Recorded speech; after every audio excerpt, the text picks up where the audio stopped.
Je suis à peu près aux 3 quarts du livre de Sonia Zadig et je suis en train de l'annoter pour vous faire une petite vidéo, mais c'est un livre immonde, hein.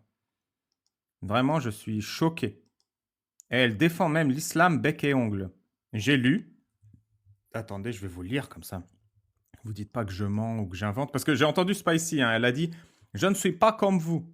Je ne suis pas comme vous. Je ne suis pas comme vous. Moi, que je dis un truc, j'ai des preuves. Alors arrêtez de me demander des preuves».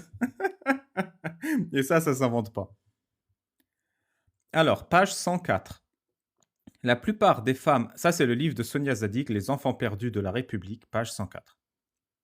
La plupart des femmes africaines que j'ai rencontrées dans le cadre de ce travail sont pourtant persuadées que l'excision est une prescription religieuse et qu'elles trouvent leur justification dans le Coran. Ensuite, plus loin, elle nous écrit: toutes les pratiques mentionnées ci-dessus ont fini, page 111, ont fini par être considérées comme étant prescrites par la loi islamique. Plutôt, elle écrit que la coutume de l'excision ne soit pas spécifique à l'islam ne change rien au fait qu'elle soit attribuée à une obligation islamique et qu'elle soit perpétrée à ce titre. Ça, c'est vraiment ignoble, parce que Sonia Zadig parle de son ignorance. Elle est ignorante, elle fait des affirmations dégradantes et réductrices pour les femmes excisées.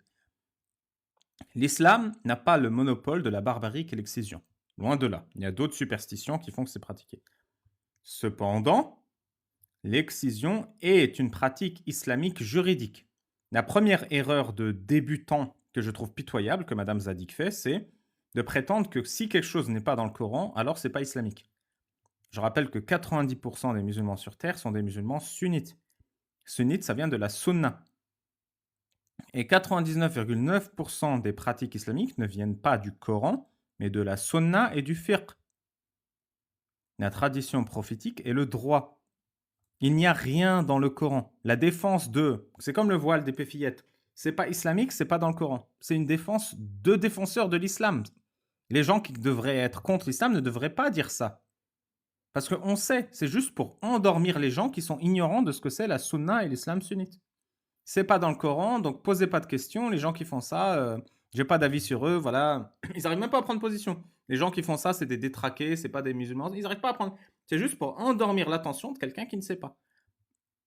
Et donc dire l'excision n'est pas une prescription islamique parce qu'elle n'est pas dans le Coran, c'est insulter ces femmes qui souffrent de l'excision parce qu'elle est islamique.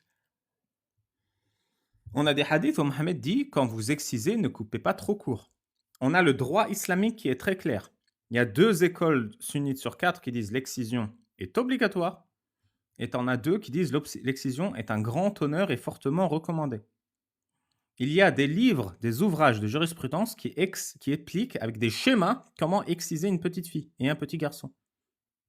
L'excision est une prescription islamique pour la simple et bonne raison qu'elle est mentionnée et encouragée dans le droit islamique. Elle est encouragée. Elle est encouragée.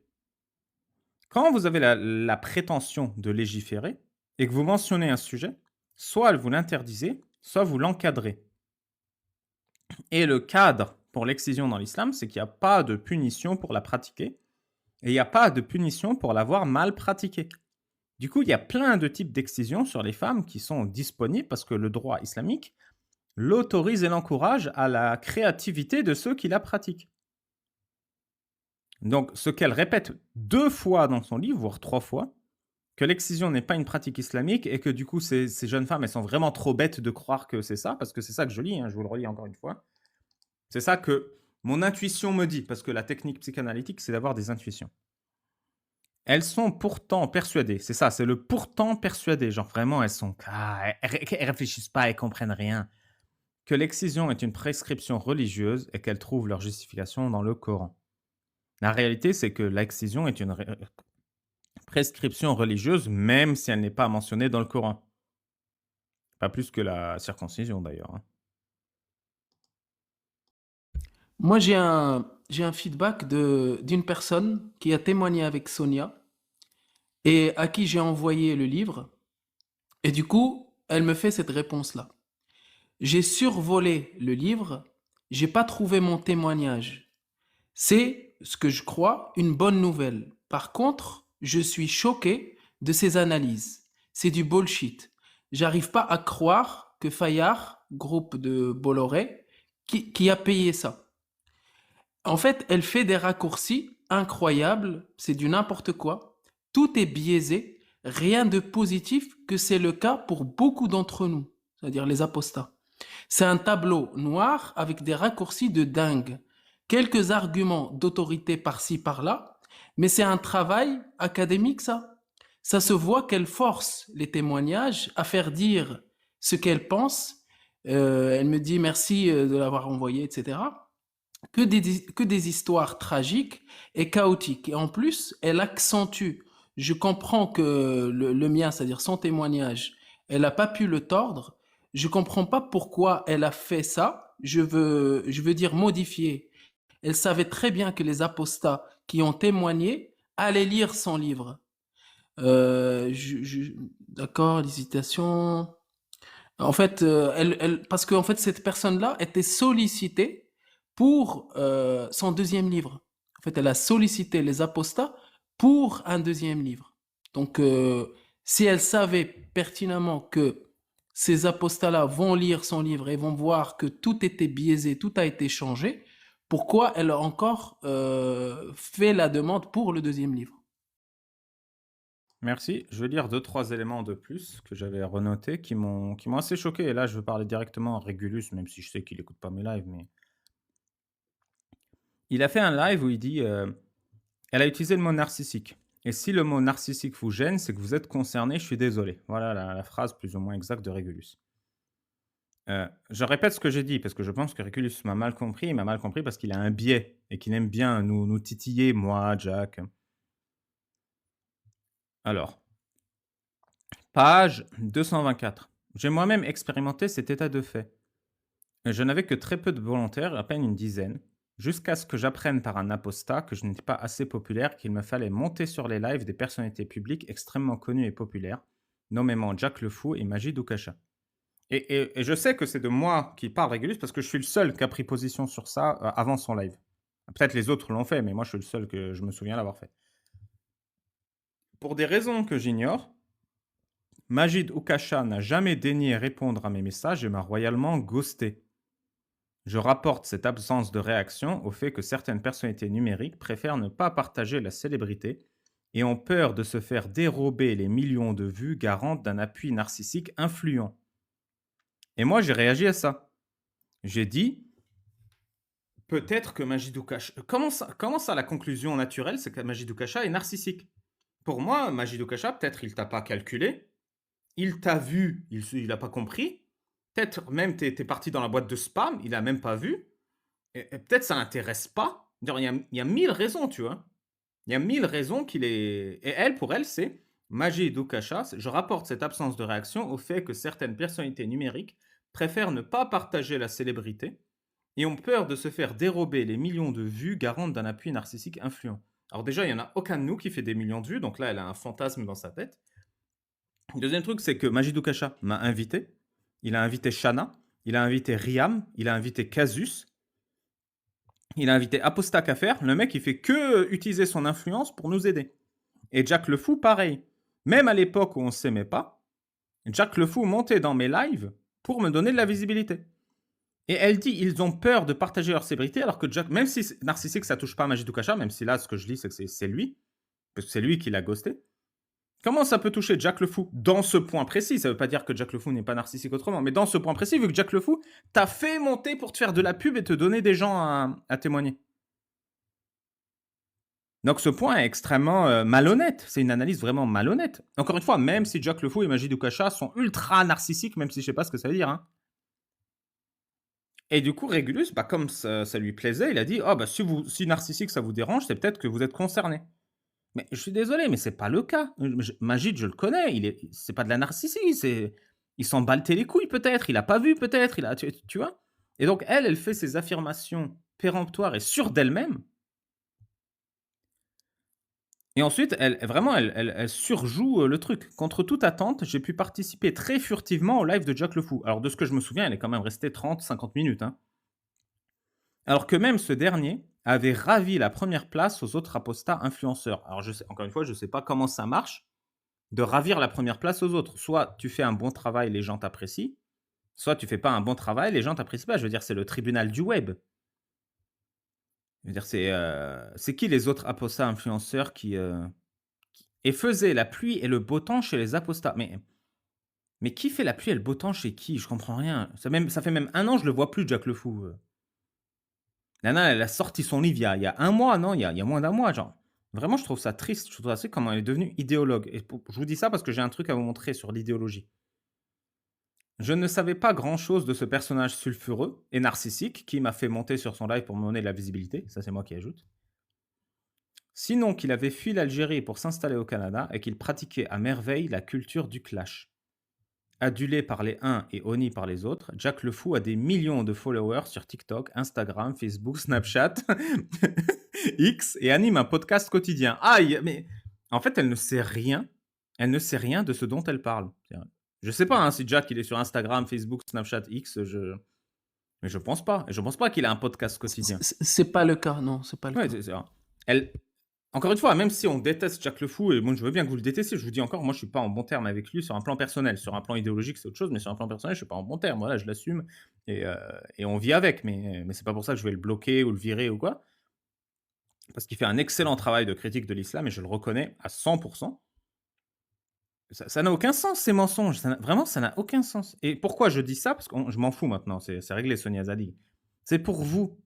Et je parle spécifiquement à tous les gens qui sont séduits par Sonia. Et bah, Spicy, elle m'écoutera pas parce qu'elle a déjà fait sa décision, elle lui a léché le cul. Vous faites, et je vous le dis en toute sincérité, hein, oubliez l'islam et l'apostasie. Vous vous faites embrigader par quelqu'un de malhonnête. Vous vous faites manipuler. C'est quelqu'un qui ment, et je vous donne les preuves. Je vous suis en train de vous présenter qu'elle ment, et qu'elle manipule, et qu'elle invente sans savoir. Et c'est grave. C'est grave. Enfin, c'est vraiment grave. Et je vous le dis, hors islam, hors apostasie. Vous vous faites avoir. Vous vous faites pigeonner. Et même si vous m'aimez pas, et même si moi je vous aime pas personnellement, je veux dire, j'ai pas de relation particulière avec Régulus, par exemple, bah ça me fait mal au cœur que tu te fasses avoir, Régulus. Voilà, je te dis. Et Spicy aussi, même si tu m'aimes plus et que tu m'as bloqué. Ne vous faites pas avoir. C'est du pigeonnage. C'est qui Régulus? C'est du collectif Exmuse. C'est quelqu'un Ah, qui ok. était un des rares, avant moi, à faire de la lecture de texte et je le respectais pour ça. Il a arrêté, bah, il a ses raisons, hein, je peux pas lui critiquer ça. Il est considéré comme le leader visionnaire de l'apostasphère. Bah, je sais pas par qui, mais si elle le dit, c'est vrai. Et on lui prête même le miracle d'avoir fait apostasier des milliers de musulmans.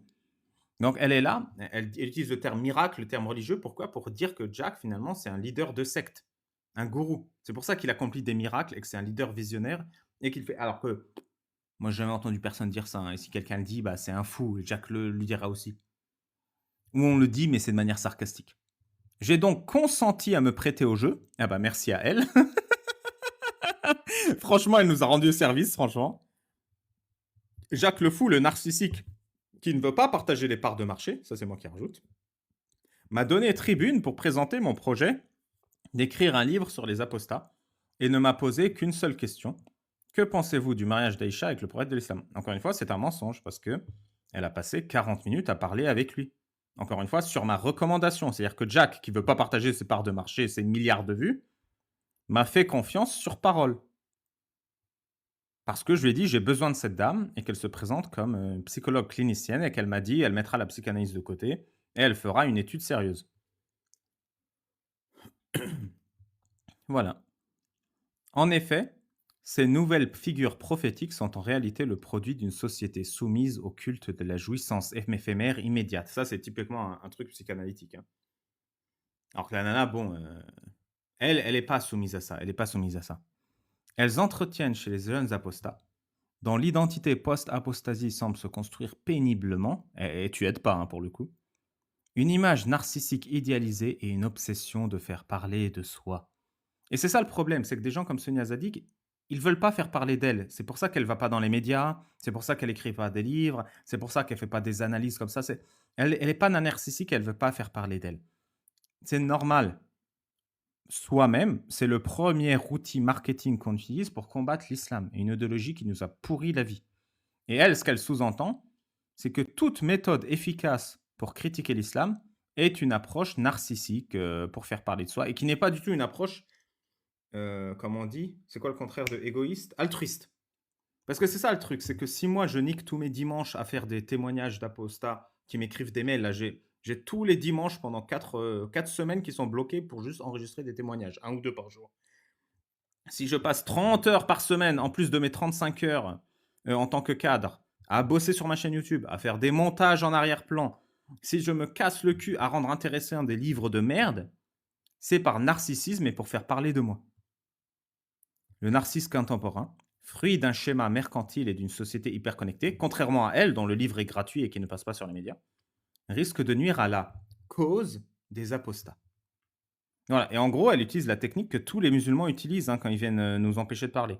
Ils disent, non mais est-ce que c'est vraiment utile? Parce que si tu critiques l'islam, le problème c'est que l'extrême droite va t'instrumentaliser, du coup tais-toi. Et elle fait la même chose. Ok, mais si tu critiques l'islam, c'est peut-être que tu es un narcisse et que tu fais ça pour l'argent et que tu es hyper connecté et que tu as en fait jouissance immédiate, donc tais-toi. Voilà, il faut critiquer l'islam, mais dans la modération, dans la températion. C'est une juste milieutique. Voilà. La tendance au sein du mouvement des apostats à prendre pour modèle des narcisses sacrés influenceurs est préjudiciable. Et là, on sent qu'elle se positionne comme autorité pertinente, qui n'est pas une extrémiste, qui est tempérée, qui a vraiment de la sagesse et qui sait prendre de la hauteur sur le sujet. Et c'est pour ça que ça me fait un peu vomir, parce que c'est quelqu'un comme ça qui prétend avoir une approche altruiste envers des gens qui ont souffert. Les apostats n'échappent pas aux symptômes d'une société du spectacle. Ça, c'est bien vrai et c'est normal, c'est humain la société du spectacle. À suivre cette tendance, influenceur, le danger pour les nouveaux apostats serait de tomber dans une autre forme de croyance. Par exemple, la psychanalyse, je dis ça comme ça. Ce qui est inédit dans ce jeune mouvement, c'est précisément sa volonté de s'affranchir des idoles et des croyances. Ah, ok. Pour autant, la dérive du faux self et la création d'une identité fictive et idéalisée risquent de les précipiter dans d'autres formes de culte. Eh ben merci à elle pour cette analyse fine et respectueuse des individus. Voilà. Et après, elle cite Freud, elle explique comment Freud il a tout compris et que c'est un problème de paradigme de parentalité, de socialisation intérieure. Rien à voir avec l'islam. Le problème, ce n'est pas l'islam. Et pourquoi je vous dis ça? Parce que dans le fond, c'était pas ça dont je voulais parler, mais ça vous illustre un peu, ça introduit le propos. Ce dont je voulais parler, c'est X. T'as un truc à dire là-dessus, Agno? Juste le point sur lequel elle avait prétendu d'être apostate, et dans son livre, elle a dit, si je me trompe pas, qu'elle n'avait jamais cru, donc que ce n'est pas une apostate. Et tu sens que ça Ce- rentre dans la phrase qu'elle a dit de me prêter au jeu. C'est-à-dire que je me suis présenté comme apostate pour créer la confiance avec la personne qui me parle. Ouais. Ça me plaît pas, vraiment, ça me plaît pas du tout. Et c'est ça que je regrette, et c'est pour ça que j'ai fait ce tweet, et c'est de ça dont je vais vous parler en vrai. Une seconde. Pourquoi à chaque fois l'écran il est modifié?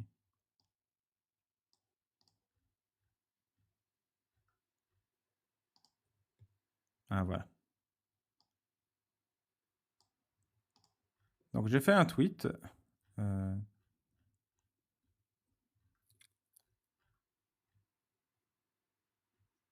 C'est où? La psychanalyse est une charlatanerie. Madame Zadig a menti aux apostats, et ça, je le regrette. C'est-à-dire qu'elle aurait pu faire un travail de qualité sans mentir et déformer leurs témoignages. Et là, on est 5 ou 6 à le voir. Et je commence à comprendre pourquoi elle a déformé les témoignages. Elle a en fait mélangé les 150 ou 300 témoignages qu'elle a eus en 30 témoignages pour tenir dans son livre. Et du coup, il n'y a pas de témoignage d'une vraie personne. Il n'y a que des témoignages fantasmés mélangés de 3 à 4 personnes. Et du coup, il n'y a pas vraiment de réalité, parce qu'elle a mélangé le pire de tous les témoignages pour faire des histoires choquantes. Je pense que c'est ça. Soit elle est malhonnête, elle a déformé les témoignages parce que ça lui plaisait pas. Elle avait l'opportunité de rendre un travail sérieux, noble et inédit, et a choisi de trahir ceux qu'elle prétendait aider. Et je pense que ma critique de son travail est juste. Je ne parle pas de Madame Zadig en soi. On dit qu'elle a menti, on a des preuves qu'elle a menti, je vous en ai donné une ou deux là, mais il y en a plusieurs. Elle a déformé les témoignages. On a des gens qui disent « mon témoignage a été déformé ». En public, ceux qui l'ont dit, c'est, Yanis, Vivi, Régulus. En privé, il y a 4 autres personnes. Il y en a une qui vient d'être lue maintenant. Il y en a 3 qui m'ont parlé en privé. Donc ça fait 7. C'est assez triste. C'est assez triste qu'un témoignage n'ait pas été retranscrit tel quel et que la personne se sente lésée. Et du coup, pourquoi je vous parle de ça? C'est qu'il y a une des réponses. Et une réponse qui m'a 2 réponses qui m'ont choqué, c'est Fadila Maroufi. Donc pour ceux qui la connaissent, c'est elle qui m'a invité et qui a organisé mes dédicaces à Paris et à Bruxelles. Et je la remercie pour ça d'ailleurs. Et il y a Florence Bergeau-Blaclair qui a dit: «Mais pour vous, tout est charlatanesque, cher Ali Babal». Et donc elle a fait 2 choses. La première, c'est que j'ai vu un commentaire qui m'a fait très rire, c'est, «Ouais, bah, pour vous, tout est frériste». Mais la première méthode qu'elle utilise, c'est de déformer mon nom. C'est la méthode que tous les musulmans utilisent, hein. Ils disent Ali Troudbal, Ali Balbal, Ali Babal, parce que ça permet de dénigrer la personne pour faire genre: «Ouais, j'ai fait un trait d'humour, tu vraiment pas crédible». Et la deuxième, c'est: «Pour vous, tout est charlatanesque, genre vous n'avez pas de discernement». Et j'étais assez choqué parce que j'avais vraiment un respect, et je pense que je l'ai encore, pour ce que j'écris là. La ténacité et la rigueur académique exceptionnelle de madame Blaclair. Pourquoi je dis ténacité? Parce qu'elle se fait harceler de toutes parts, par des musulmans, par des islamistes, par des frères musulmans, et qu'elle lâche pas l'affaire. Et la rigueur académique, parce que j'ai lu ses ouvrages et qui sont extrêmement bien construits. Et qu'elle dénonce très bien le marché du halal, elle dénonce très bien ce genre de sujet. Elle le fait, elle documente, je ne peux pas lui critiquer de ne pas faire un travail académique, sourcé et réfléchi avec des preuves. Je ne peux pas lui reprocher parce que c'est faux. Et donc, quelle n'était ma surprise, comme on dit dans les films, bah, qu'elle défende la psychanalyse. Mais surtout, je commence à comprendre, c'est qu'il y a un petit cercle, parce que je me souviens maintenant que Sonia Zadig m'a dit qu'elle irait au Sénat avec Florence pour présenter ce livre. Donc on a un petit cercle qui, je pense, est assez, même si c'est peut-être une erreur de ma part, assez embourgeoisé, de Fadila, Sonia, Florence. Et je soupçonne éventuellement aussi, peut-être, hein, je ne sais pas, Naïm Bestandji d'être dedans et l'imam, Chalgoumi, et d'avoir en fait un projet qui n'est pas un projet malsain en soi, mais un projet de combattre l'islamisme. Et c'est pour ça qu'ils utilisent le même vocabulaire, les mêmes machins. Mais je suis surpris qu'ils défendent une pseudo-science, la psychanalyse, parce que c'est entre potes, ou bien parce qu'ils en sont convaincus. Mais c'est surprenant d'être convaincu quand on est quelqu'un de si rigoureux et d'académique. Donc ce que j'ai dit, c'est sa ténacité et sa rigueur académique exceptionnelle au sujet de l'islam ne met malheureusement pas Florence à l'abri de ses propres croyances et du dénigrement d'autrui comme stratégie de défense. Donc c'est ça qu'elle fait, elle me dénigre comme stratégie de défense quand on touche à ses propres superstitions. Parce que c'est une superstition, la psychanalyse. Nous demeurons tous humains, donc c'est vrai, c'est un humain, même si elle est rigoureuse sur autre chose, elle peut se tromper sur autre chose. Je continuerai de me battre corps et âme contre l'obscurantisme abrutissant religieux, qu'il soit musulman ou pas. Donc j'ai constaté les manquements de Florence avec la circoncision forcée du prépuce d'enfant, c'est-à-dire que quand j'ai fait ma conférence à Paris, il y a un chirurgien juif qui m'a dit que la circoncision c'était très bien, c'est très doux, c'est très gentil. Et moi j'ai dit non, c'est de la merde. Et elle a dit non, mais vous comprenez pas, dans le cas du peuple juif, ça fait partie de leur identité. Et j'ai compris qu'elle était totalement tolérante envers ce genre de barbarie. Et je trouve qu'elle se trompe, et j'ai de bonnes raisons et de bonnes explications qu'elle se trompe. Et je le constate encore avec la psychanalyse. Je continuerai de me battre corps et âme contre l'obscurantisme abrutissant religieux, qu'il soit musulman ou pas. Continuez votre combat contre l'islamisme. Là, c'est une petite pique parce que moi, je dis toujours l'islam. Je vous soutiendrai toujours et inconditionnellement. Et je le dis inconditionnellement parce que le combat contre l'islam est important. À ma petite échelle, parce que quand même, je ne suis pas une superstar. Car ce combat est noble et juste et parfois trop solitaire. Et moi, je comprends, hein. Moi, je suis solitaire dans ce combat, même si je suis très bien entouré et que j'ai de bons amis et une excellente communauté. Ça reste un combat difficile et parfois solitaire. Pour le reste, le meilleur imam laïque de France ne fait pas de compromis avec l'ignorance. Donc j'espère qu'elle saura se remettre en cause au niveau de ses compétences académiques et se rendre compte qu'il y a un énorme consensus que la psychanalyse est une arnaque au niveau mondial. Et que l'intuition n'est pas une preuve. Et que Freud a dit n'est pas une preuve. Et que inventer le même blabla sur les mêmes profils n'est pas une preuve. La psychanalyse est une perte de chance pour les vraies victimes. Mais bon, ça c'est un autre débat. Je ne peux que conclure comme j'ai toujours conclu.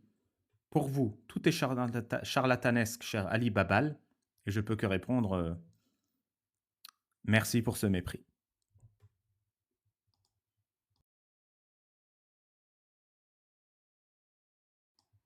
Est-ce que vous avez des questions ou des commentaires? Merci André, fan de Tapit.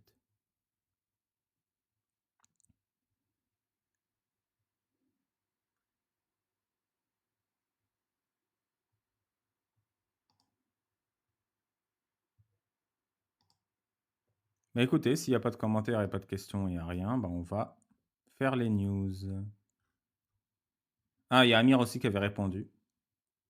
Sans prétendre être exhaustive, il y a des évidences qui ne demandent pas un prix Nobel pour être comprises. La psychanalyse, l'homéopathie, la médiumnité ou encore les mutilations génitales, ce sont des pratiques qui relèvent, selon les cas, de la charlatanerie, de la pensée magique ou carrément de la barbarie ritualisée. Ce n'est pas un avis ni un ressenti, c'est la conséquence directe d'une chose très simple. Absence totale de preuves reproductibles plus absence de méthode scientifique égale absence totale de crédibilité. Le plus fascinant dans tout ça, c'est que ceux qui défendent ces approches en se réclamant de la rigueur, voire même de la recherche scientifique, semblent parfois avoir un angle mort immense dès qu'on parle de méthodologie élémentaire. Grosse dédicace à toi, Rassoul. Pas de protocole, pas de falsifiabilité, pas de prédiction testable, pas d'essais contrôlés randomisés, pas de données robustes, mais beaucoup de vocabulaire ésotérico-poétique pour meubler le vide. Et d'ailleurs, je soupçonne Rassoul, et tu m'excuseras Rassoul, de faire des compromis avec Sonia Zadig. Je ne serais pas surpris que tu aies écrit certaines parties du livre toi-même, de ce que je lis, alors que tu es contre la psychanalyse, parce que elle valide ton discours sur Jack le Fou. Mais encore une fois, ça c'est mon côté complotiste. Hein. Mais je ne serais pas surpris. Tu me diras la vérité si tu veux, et puis sinon tant pis. À ce niveau-là, ce n'est plus un débat scientifique, c'est de la théologie avec un divan. Du coup, oui, un peu surpris de votre part, FB Blackler, parce qu'on s'attend au minimum à reconnaître la différence entre une pratique fondée sur des preuves et une autre fondée sur des anecdotes, des métaphores et l'autorité d'un certain Sigmund qui voyait des tubs partout. Pas totalement surpris non plus. La dissonance cognitive est un mécanisme psychosocial très bien étudié, lui, et contrairement à la psychanalyse, validé expérimentalement.